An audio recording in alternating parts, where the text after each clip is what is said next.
பெண்கள் முன்னேற்றத்திற்கு செய்ய முடிந்தவற்றை திமுக அரசு திட்டங்களாக செயல்படுத்தி வருகிறது என்று துணை முதலமைச்சர் உதயநிதி ஸ்டாலின் தெரிவித்துள்ளார்.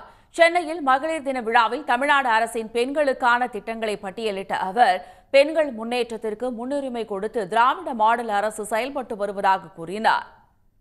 ஒரு ஆணுக்கு என்னெல்லாம் உரிமை இருக்கோ அந்த உரிமையெல்லாம் பெண்ணுக்கும் இருக்கணும்னு சொன்னார். அதுதான் உண்மையான பெண்ணுரிமைன்னு தந்தை பெரியார் உணர்ந்தார். இதுதான் நம்முடைய திராவிட இயக்கத்துடைய கொள்கை.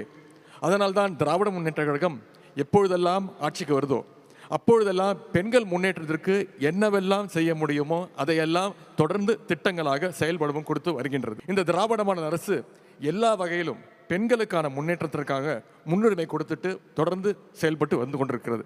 நம்முடைய முதலமைச்சர் அவர்கள் ஆட்சிக்கு வந்ததும் அவர் போட்ட முதல் கையெழுத்தே பெண்களுக்கான கையெழுத்து. அதுதான் மகளிருக்கான அந்த வெடியல் பயணம் திட்டம். உடனுக்குடன் செய்திகளை தெரிந்து கொள்ள சன் நியூஸ் பெல் ஐகானை கிளிக் பண்ணுங்க.